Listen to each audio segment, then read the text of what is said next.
Hi hello ನಮಸ್ಕಾರ ಸ್ನೇಹಿತರು. ಏನಾಗ್ತದೆ ಇಲ್ಲಿ ಪೂಜಾಗೆ ವಿಷಯ ಗೊತ್ತಾಗ್ತದೆ. ಆನಂತರ ಪೂಜಾ ಏನು ಮಾಡ್ಬೋದು, ಆ ಕಡೆ ಭಾಗ್ಯ ಮನೆಯಿಂದ ಆಚೆ ಹೋಗಿದ್ದಾರೆ, ಅವ್ರ ಸ್ಥಿತಿ ಹೇಗಾಗಿರ್ಬೋದು, ಮನೆ ಒಳಗಡೆ ಬಲಗಾಲಿಟ್ಟು ಪ್ರವೇಶ ಮಾಡಿ ಸೌಭಾಗ್ಯ ಲಕ್ಷ್ಮಿನೇ ಆಚೆಗೆ ಹಾಕಿರೋ ತಾಂಡವ ಕತೆ ಏನಾಗ್ಬೋದು. ಈ ಕಡೆ ಕುಸುಮ ಬಿಡೋ ಬಾಣಗಳು ತಾಂಡವ್ಗೆ ತಾಕತ್ತ, ತಾಂಡವ್ ಅದರಿಂದ ಬಚಾವ್ ಆಗ್ತಾನ. ಶ್ರೇಷ್ಠ ಕತೆ ಏನು, ಶ್ರೇಷ್ಠ ಮಾಡಿದ್ದೇನು, ಇದೆಲ್ಲವನ್ನ ಕೂಡ ತಿಳ್ಕೊಬೇಕು ಅಂದರೆ ಇಲ್ಲೇ ನಮ್ಮ ಈ ಚಾನಲ್ನ ಸಬ್ಸ್ಕ್ರೈಬ್ ಮಾಡಿ ಹಾಗೆ ಒಂದು ವಿಡಿಯೋವನ್ನು ಪೂರ್ತಿಯಾಗಿ ನೋಡಿ. ಇಲ್ಲಿ ಭಾಗ್ಯ ಮನೆಯಿಂದ ಹೊರಡೋದಕ್ಕೆ ಸಿದ್ಧವಾಗಿದ್ದಾಳೆ. ಆದರೆ ಸುನಂದ್ ಅವರಂತೂ ಯಾವುದೇ ಕಾರಣಕ್ಕೂ ತನ್ನ ಮಗಳನ್ನು ಈ ಮನೆಯಿಂದ ಹೊರಗಡೆ ಹೋಗೋದಕ್ಕೆ ಬಿಡುವುದಿಲ್ಲ. ಬೀಗರು ಬೀಗ್ತಿ ಸುಮ್ಮನೆ ಇರಬಹುದು, ಆದರೆ ನನಗೆ ನನ್ನ ಮಗಳು ಜೀವನ ಮುಖ್ಯ ಆಗುತ್ತೆ, ನನ್ನಿಂದ ಏನು ಸಾಧ್ಯ ಆಗುತ್ತೋ ಅದನ್ನು ಮಾಡೇ ಮಾಡ್ತೀನಿ ಅಂತಾರೆ. ನೋಡು ಭಾಗ್ಯ, ಯಾಕೆ ನಿನ್ಗೆ ಅರ್ಥ ಆಗ್ತಾ ಇಲ್ಲ? ಇವರಿಬ್ರಿಗೇನು, ಇವ್ರದೇ ಎತ್ತಿರೋ ಮಗ, ಒಂದು 2 ದಿನ ಕೋಪ ಮಾಡ್ಕೊಂಡು ಆಮೇಲೆ ಚೆನ್ನಾಗಾಗ್ತಾರೆ, ಅವ್ರವ್ರು ಚೆನ್ನಾಗಿರ್ತಾರೆ ಕೂಡ. ನೀನೇ ಬೀದಿಗೆ ಬೀಳೋದು, ನೀನಿಗೆ ನೋವಾಗೋದು, ನೀನೇ ಒಂಟಿ ಆಗೋದು. ಅರ್ಥ ಮಾಡ್ಕೊ. ಯಾವುದೇ ಕಾರಣಕ್ಕೂ ಈ ಮನೆ ಬಿಟ್ಟು ಬರಬೇಡ.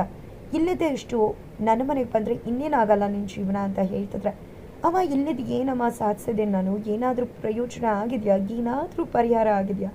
ಯಾವುದೂ ಕೂಡ ಆಗಿಲ್ಲ ಅಂದಮೇಲೆ ಇಲ್ಲಿ ಇದ್ದಷ್ಟು ಪ್ರಯೋಜನ ಇಲ್ಲ. ಅದಕ್ಕೋಸ್ಕರನೇ ಏನಾದರೂ ಆಗ್ಬಹುದು ಅಂತ ಪರಿಹಾರ ಕಂಡುಹಿಡಿಯೋದಕ್ಕೋಸ್ಕರನೇ 1 ವಾರ ನಾನು ನಿನ್ನ ಮನೆಗೆ ಬರ್ತಿರೋದೇ ಹೊರತು ಇನ್ನು ಯಾವುದೇ ಕಾರಣಕ್ಕೂ ಇಲ್ಲ. ನನಗೂ ಕೂಡ ಏನಾದರೂ ನನ್ನ ಸಂಸಾರ ಬಿಟ್ಟು ಬರಬೇಕು ಅನ್ನೋ ಆಸೆ ಇದೆ ಅಂದ್ಕೊಂಡಿದ್ಯಾ? ನನ್ನ ಸಂಸಾರನ ಉಳಿಸ್ಕೋಬೇಕು ಅಂತಲೇ ನಾನು ಪ್ರಯತ್ನ ಪಡ್ತಿರೋದು. ನೀನು ಹೇಳಿದಾಗೆ ಹೋಗಿ ಕೈಕಾಲು ಇಟ್ಕೊಂಡು ಬೇಡ್ಕೊಂಡು ಎಲ್ಲವೂ ಕೂಡ ಆಯಿತು, ಏನೂ ಕೂಡ ಪ್ರಯೋಜನಕ್ಕೆ ಬರ್ತಿಲ್ಲ. ಇಡೀ ನನ್ನ ಜೀವನನ ಅವ್ರಿಗೋಸ್ಕರ ಮುಡಿಪಾಡಿಗಿಟ್ಟೆ. ಆದರೆ ಇವತ್ತು ನೀನು ಹೋದರೆ ನನ್ನ ಬದುಕು ನೆಮ್ಮದಿಯಾಗಿರುತ್ತೆ ಅಂತ ಹೇಳಿದ್ಮೇಲೆ ಇನ್ನೇನಿದೆ ಅಮ್ಮ ಅವ್ರ ಹತ್ರ ಮಾತಾಡೋಕ್ಕೆ? ದಯವಿಟ್ಟು ನನಗೆ ಏನು ಮಾಡೋಕ್ಕೆ ಹೊರಟಿದ್ದೀನೋ ಅದಕ್ಕೆ ಅವಕಾಶ ಕೊಡು, ಅದಕ್ಕೆ ಬೆಂಬಲ ನೀಡು. ನಿಂದೇ ಬೆಂಬಲ ಅಲ್ಲ ಅತ್ತೆ ಮಾವ, ನಿಮ್ಮ ಬೆಂಬಲ ಕೂಡ ಕೇಳ್ತಾ ಇದ್ದೀನಿ. ದಯವಿಟ್ಟು ನನಗೆ ಸಹಾಯ ಮಾಡಿ. ನಿಮ್ಮ ಸಹಾಯ ಇಲ್ಲ ಅಂದರೆ ಖಂಡಿತ ನೀನು ಕೂಡ ಮಾಡೋದಕ್ಕಾಗೋದಿಲ್ಲ. ಅದನ್ನು ಬಿಟ್ಟು ಈ ರೀತಿ ಕಂಡೀಷನ್ ಹಾಕಿ ಬರ್ಡನ್ ಮಾಡಿ ದಯವಿಟ್ಟು ನನ್ನ ಮೇಲೆ ಒತ್ತಾಯನ ಏರಬೇಡಿ. ಯಾವುದೇ ಹೊರೆ ಇದ್ದರೂ ನಾನೇ ಹೊತ್ಕೋತೀನಿ, ನಾನೇ ನಿರ್ಧಾರ ಮಾಡಿದ್ದೀನಿ, ಅದನ್ನು ನಾನೇ ಫೇಸ್ ಮಾಡ್ತೀನಿ, ದಯವಿಟ್ಟು ಅಂತ ರಿಕ್ವೆಸ್ಟ್ ಮಾಡ್ಕೋತಾಳೆ.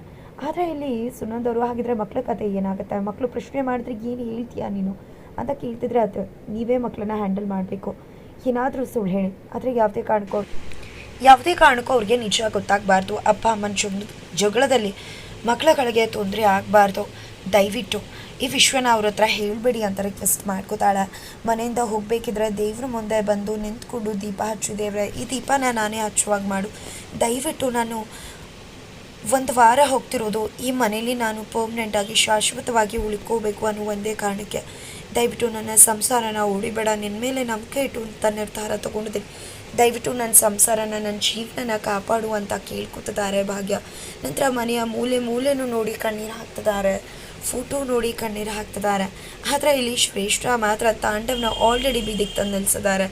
ಏನು ಮಾತಾಡ್ತೇನೆ, ಮನೆಗೆ ಹೋಗ್ತೀನಿ ಅಂತ ಮಾತಾಡ್ತೀಯ? ಎಷ್ಟು ಧೈರ್ಯ ಇರಬೇಕು ನಿನಗೆ? ನನ್ನ ಜೊತೆ ಮದುವೆ ಫಿಕ್ಸ್ ಮಾಡಿಕೊಂಡು ಈಗ ಮನೆಗೆ ಹೋಗ್ತೀನಿ ಅಂತಿದ್ಯಲ್ಲ, ಮನೆಗೆ ಹೋಗ್ತಿದ್ದೆ ಹಾಗೆ ಯಾಕೆ ಮದುವೆನ ಮುರಿದಾಕೊಂಡ್ಬಿಡ್ಬೇಕು ಅಂತ ಅಂದಾಗ ಏನು ಮಾತಾಡ್ತಿದ್ಯಾ ನೀನೇನು? ಎಲ್ಲ ಜನ ಇದ್ದಾರೆ, ಮರ್ಯಾದೆ ಹೋಗ್ತಿಲ್ವಾ? ಸುಮ್ಮನೆ ವಿನಾಕಾರಣ ಯಾಕೆ ಇಷ್ಟೊಂದು ಗಲಾಟೆ ಮಾಡ್ತಿದ್ಯಾ? ನಾನು ಮನೆಗೆ ಹೋಗ್ತಾ ಇದ್ದೀನಿ, ಅದಕ್ಕೆ ನಿನ್ಗೇನು ಪ್ರಾಬ್ಲಮ್? ನನ್ನ ಮನೆಗೆ ನನ್ನ ಇಷ್ಟ, ನೀನು ಯಾವಳು ಕೇಳೋದಕ್ಕೆ ಅಂತ ತಾಂಡವ್ ಜೋರು ಮಾಡ್ತಿದ್ದಾಗೆ ಶ್ರೇಷ್ಠ ಟೋನೇ ಚೇಂಜ್ ಆಗಿಬಿಡುತ್ತೆ. ಏನು ಯಾವಳು ಅಂತ ಕೇಳ್ತಿದ್ಯಾ? ನನ್ನ ಮದುವೆ ಆಗಬೇಕಾಗಿರೋಳು, ನಿನ್ನ ಜೊತೆ ಮದುವೆ ಫಿಕ್ಸ್ ಆಗಿರೋಳು, ಎಂಗೇಜ್ಮೆಂಟ್ ಆಗಿರೋಳಿಗೆ ಏನು ಕೊಡೋ ಪ್ಲ್ಯಾನ್ ಮಾಡ್ಕೊಂಡಿದ್ಯಾ? ಯಾವುದೇ ಕಾರಣಕ್ಕೂ ಕೈ ಕೊಡೋಕೆ ರೆಡಿ ಆಗಿರಬೇಡ, ನಾನಂತೂ ನಿನ್ನ ಬಿಡೋಳೇ ಅಲ್ಲ ಅಂತ ಹೇಳ್ತಿದ್ರೆ ಏನು ಮಾತಾಡ್ತಿದ್ಯಾ ನೀನು? ಸುಮ್ಮನೆ ಈ ರೀತಿ ಎಲ್ಲ ಬ್ಲ್ಯಾಕ್ ಮೇಲ್ ಮಾಡಬೇಡ. ನಾನೇನು ನಿನಗೆ ಕೈ ಕೊಡಬೇಕು ಅಂತ ಅಂದ್ಕೊಂಡಿಲ್ಲ. ಸುಮ್ಮನೆ ಯಾಕೆ ಏನನ್ನು ತಿಳ್ಕೊಳ್ದೆ ಮಾತಾಡ್ತಿದ್ಯಾ? ಆ ಭಾಗ್ಯ ಇದ್ರೆ ನಾನು ಹೋಗ್ತೀನಿ ಅಂತ ಅಂದ್ಕೊಂಡಿದ್ಯಾ? ಆ ಎಮ್ಮೆ ಅಲ್ಲೇ ಇದ್ರೆ ಖಂಡಿತ ಇಲ್ಲ. ನಿನ್ನ ವಿಷಯ ಗೊತ್ತಾ? ಅಪ್ಪ ಮಾತ್ರ ಇಲ್ಲಿಗೆ ಬಂದಿರಲಿಲ್ಲ, ಅಪ್ಪ ಅಮ್ಮ ಆ ಭಾಗ್ಯ ಎಲ್ಲ ಕೂಡ ಬಂದಿದ್ರು. ಆ ಎಮ್ಮೆಗೆ ಅಕ್ಷರಶಃ ನನ್ನ ಜೀವನದಲ್ಲಿ ಏನೇನು ಇಲ್ಲಿ ತನಕ ಹೇಳೋಕ್ಕಾಗಿರ್ಲಿಲ್ವೋ ಅಪ್ಪ ಅಮ್ಮನ ಮುಂದೆ ಎಲ್ಲವನ್ನ ಕೂಡ ಹೇಳಿದೇಳಿ. ಎಲ್ಲನೂ ಹೇಳ್ತಿದ್ದಾಗ ಡಿವೋರ್ಸ್ ಕೊಡೋಕ್ಕೆ ಒಪ್ಕೊಂಡ್ಬಿಟ್ಲು ಅಂತ ಹೇಳ್ತಾರೆ. ಏನು ಮಾತಾಡ್ತಿದ್ಯಾ ತಾಂಡವ್? ಭಾಗ್ಯ ಡಿವೋರ್ಸ್ ಕೊಡೋಕ್ಕೆ ಒಪ್ಕೊಂಡ್ಬಿಟ್ಲಾ? ಇಷ್ಟು ಸುಲಭಕ್ಕೆ? ನಾನು ನಿಜವಾಗ್ಲೂ ಇದೆಲ್ಲ ಇಷ್ಟು ಸುಲಭಕ್ಕೆ ಆಗುತ್ತೆ ಅಂತಲೇ ಅಂದ್ಕೊಂಡಿರಲಿಲ್ಲ ಅಂದಾಗ ಅಷ್ಟು ಸುಲಭಕ್ಕೇನೂ ಆಗಿಲ್ಲ. ಕಂಡೀಷನ್ ಕೂಡ ಹಾಕಿದಾಳೆ ಅಂತಾರೆ. ಕಂಡೀಷನ್ ಏನು ಅಂತ ಕೇಳೋದಕ್ಕೆ ಏನಿಲ್ಲ, 1 ವಾರ ಮನೆ ನೋಡ್ಕೋಬೇಕಂತೆ, ಅಚ್ಚುಕಟ್ಟಾಗಿ ಮನೆ ನೋಡಿಕೊಂಡ್ರೆ ಡಿವೋರ್ಸ್ ಕೊಡ್ತಾಳಂತೆ 8ನೇ ದಿನಕ್ಕೆ ಅಂದಾಗ ಏನು ಮಾತಾಡ್ತಿದ್ಯಾ ತಾಂಡವ್? 8ನೇ ದಿನಕ್ಕೆ ಡಿವೋರ್ಸ್ ಕೊಡ್ತಾಳೆ, ನೀನು ನೋಡ್ಕೊಳ್ಳಿಲ್ಲ ಅಂದರೆ ಆಮೇಲೆ ಅಂದಾಗ ಏನು ಮಾತಾಡ್ತಿದ್ಯಾ ಶ್ರೇಷ್ಠ? ಇನ್ಸಲ್ಟ್ ಮಾಡ್ತಿದ್ಯಾ ಅಂತ? ದೊಡ್ಡ ಆಫೀಸ್ಗೆ CEO ನಾನು, ಇಡೀ ಕಂಪ್ನಿ ನೋಡ್ಕೋತಿದ್ದೀನಿ ಅಂಥದ್ರಲ್ಲಿ 60 ಅಡಿ ಮನೇನ ಅಪ್ಪ ಅಮ್ಮನ 2 ಮಕ್ಕಳನ್ನ ನೋಡ್ಕೊಳ್ಳೋದು ನನಗೆ ಕಷ್ಟ ಅಂದ್ಕೊಂಡಿದ್ಯಾ? ನೀರು ಕುಡಿದಷ್ಟು ಸುಲಭ. ನೋಡ್ಕೊ, ಡಿವೋರ್ಸ್ ಕೊಟ್ಟೆ ಕೊಡ್ತಾಳೆ ಅಂದಾಗ ನಿಮ್ಮ ಅಪ್ಪ ಅಮ್ಮ ಏನಾದರೂ ತೊಂದರೆ ಕೊಟ್ಟರೆ, ಏನಾದರೂ ಈ ಚಾಲೆಂಜಲ್ಲಿ ಗೆಲ್ಲಬಾರ್ದು ಅಂತ ಪ್ರಾಬ್ಲಮ್ ಮಾಡಿಬಿಟ್ರೆ, ಟಾರ್ಚರ್ ಕೊಟ್ಬಿಟ್ರೆ ಏನು ಮಾಡ್ತೀಯ ಅಂದಾಗ ನಮ್ಮಪ್ಪ ಅರತಿ ಅಲ್ಲ ಅಂತ ಹೇಳ್ತಿದ್ದಾನೆ. ಆ ರೀತಿ ಅಲ್ಲ, ಆದರೆ ಸೊಸೆಗೋಸ್ಕರ ಮಾಡ್ಬೋದು ಅಂತ ಹೇಳ್ತಾಳೆ. ಯಾವುದೇ ಕಾರಣಕ್ಕೂ ನೀನು ಆ ರೀತಿಯಲ್ಲ, ಏನು ಯೋಚನೆ ಮಾಡಬೇಡ, ನಮಗೆ ಡಿವೋರ್ಸ್ ಆಗುತ್ತೆ, ನನಗೆ ಭಾಗ್ಯಗೆ ಡಿವೋರ್ಸ್ ಆಗುತ್ತೆ, ನಮ್ಮಿಬ್ಬರು ಮದುವೆ ಆಗುತ್ತೆ, ಏನು ಯೋಚನೆ ಮಾಡಬೇಡ, ನಿನಗೆ ಕೈ ಕೊಡೋ ಪ್ಲ್ಯಾನ್ ಅಂತೂ ನನಗೆಲ್ಲ ಅಂದಾಗ ನೀನು ಕೊಟ್ಟರು ಯಾವಳು ಬಿಡ್ತಾಳೆ ನಿನ್ನ ಅಂತ ಶ್ರೇಷ್ಠ ಹೇಳ್ತಾಳೆ. ನನಗೆ ಮನೆಗೆ ಹೋಗೋದನ್ನು ತಡ್ಕೊಳಕ್ಕಾಗ್ತಿಲ್ಲ, ಮೊದಲು ಮನೆಗೆ ಹೋಗಬೇಕು, ನಾಳೆ ನಿನ್ನ ಬಂದು ಆಫೀಸಲ್ಲಿ ಮೀಟ್ ಮಾಡ್ತೀನಿ ಅಂತ ಹೊರಟೇ ಬಿಡ್ತಾನೆ. ಈ ಕಡೆ ಪೂಜಾ ಶ್ರೇಷ್ಠಗೋಸ್ಕರ ಕಾಯ್ತಾ ಇದ್ದಾಳೆ. ಫೈನಲಿ ಶ್ರೇಷ್ಠ ಮನೆಗೆ ಹೋಗ್ತಾಳೆ. ಪೂಜಾ ನೋಡಿದ ಶಾಕ್ ಆಗ್ತಾಳೆ. ನೀನೇನು ಇಲ್ಲಿ ಅಂದಾಗ ಏನಿದು, ಯಾವಾಗ ಮದುವೆ ಆದ ನೀನು, ಹಾಗೆ ಹೇಗೆ ಅಂತ ತುಂಬ ಪ್ರಶ್ನೆಗಳು ಬರುತ್ತೆ. ಈ ಕಡೆ ತಾಂಡವ್ ಮನೆ ಕಡೆ ಬರ್ತಿದ್ರೆ, ಈ ಕಡೆ ಭಾಗ್ಯ ಲಗೇಜ್ನ ಎತ್ಕೊಂಡು ಬರ್ತಿರ್ಬೇಕಿದ್ರೆ ಅಷ್ಟರಲ್ಲಿ ಮಕ್ಳುಗಳು ಬರ್ತಾರೆ. ಅಮ್ಮ ಎಲ್ಲಿಗೆ ಹೋಗ್ತಿದ್ಯಾ ಲಗೇಜ್ ಪ್ಯಾಕ್ ಮಾಡಿಕೊಂಡು ಅಂದಾಗ ನಿಮ್ಮಮ್ಮ ಸೊಂಟ ನೋವು ಅಂತ ಸುನಂದಾಜಿ ಮನೆಗೆ ಹೋಗ್ತಿದ್ದಾರಪ್ಪ, ನನ್ನ ಕೈಲಿ ನೋಡೋಕ್ಕೊಳಕ್ಕೆ ಆಗೋದಿಲ್ಲ ಅಲ್ವಾ ಅಂದಾಗ, ಏನು ಆಗಿದ್ರೆ ಸ್ಕೂಲ್ ಬರಲ್ವಾ, ನಿಂಗೆ ಸ್ಕೂಲ್ ಬರದೆ ಎಲ್ಲ ಎಷ್ಟು ಪ್ರಶ್ನೆ ಮಾಡಿದ್ರು ಗೊತ್ತಾ, ನನಗಂತೂ ಉತ್ತರ ಕೊಟ್ಟು ಸಾಕಾಯಿತು, ನೀನು ಸ್ಕೂಲಿಗೆ ಬರಬೇಕಮ್ಮ ಅಂತ ತನ್ವಿ ಹೇಳ್ತಿದ್ರೆ, ಅಮ್ಮ ನಾನು ಕೂಡ ಬರ್ತೀನಮ್ಮ, ನಾನು ಸ್ಕೂಲ್ಗೆ ಅಲ್ಲಿಂದಾನೇ ಹೋಗ್ತೀನಿ, ಸ್ಕೂಲ್ ಬಸ್ ಕೂಡ ಅಲ್ಲೇ ಬರುತ್ತೆ, ನನ್ನ ಫ್ರೆಂಡ್ಸ್ ಕೂಡ ಅಲ್ಲೇ ಇರ್ತಾರಮ್ಮ, ಪ್ಲೀಸ್ ಅಮ್ಮ ಅಂದಾಗ, ಬೇಡ ಗುಂಡಣ್ಣ, ಅಜ್ಜಿ ನೋಡ್ಕೋಬೇಕಲ್ವಾ, ಇಲ್ಲೇ ಇರು ಪುಟ್ಟ ಅಂತ ಹೇಳ್ತಿದ್ದಾರೆ.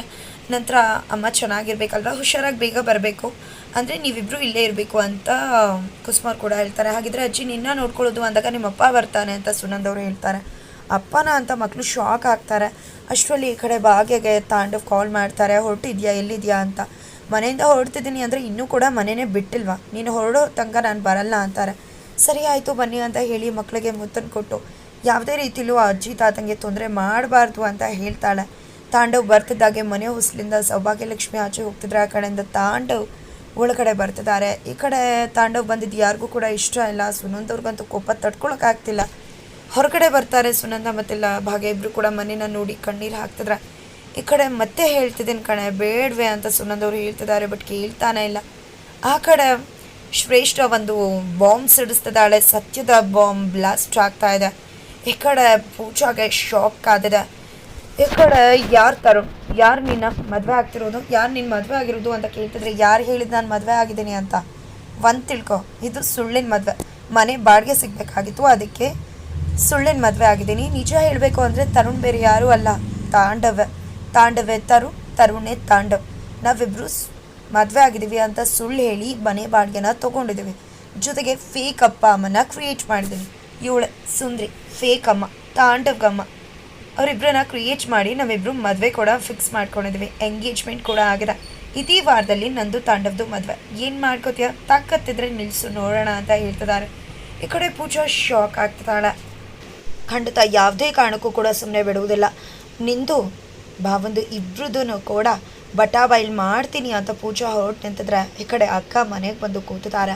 ಆ ಕಡೆ ಭಾಗ್ಯ ಕಣ್ಣೀರು ಹಾಕ್ತಾ ಇದ್ರೆ, ಈ ಕಡೆ ತಾಂಡವ್ ತನ್ನ ರೂಮಲ್ಲಿ ಬಂದು ಆರಾಮಾಗಿ ಎಷ್ಟು ದಿನ ಆಗುತ್ತೋ ನನ್ನ ರೂಮಲ್ಲಿ ಮಲ್ಗೆ ಅಂತ ಖುಷಿ ಪಡ್ತಿದ್ದಾನೆ. ಆದರೆ ಎಲ್ರಿಗೂ ಕೂಡ ಪಾಠ ಕಲಿಸೋಕೆ ಕುಸುಮ ಅವರಿದ್ದಾರೆ.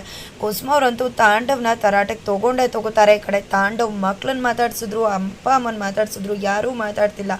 ಹಾಗಾದರೆ ತಾಂಡವ್ ಚಾಲೆಂಜಲ್ಲಿ ಖಂಡಿತ ಗೆಲ್ಲೋಕ್ಕಂದ್ರೂ ಸಾಧ್ಯ ಅಲ್ಲ. ಟಾಸ್ಕ್ ವಕ್ರ ದೆಸೆ ಶುರುವಾಗಿದೆ. ಆ ಕಡೆ ಪೂಜಾ ಬಂದು ಅಕ್ಕಂಗೆ ಸತ್ಯ ಹೇಳಬೇಕು ಅಂದ್ಕೊಂಡ್ರೆ, ಅಕ್ಕನ ಪರಿಸ್ಥಿತಿ ಅವಳಿಗೆ ಸತ್ಯ ಹೇಳೋದನ್ನು ಮತ್ತೆ ತಡೆಯುತ್ತೆ.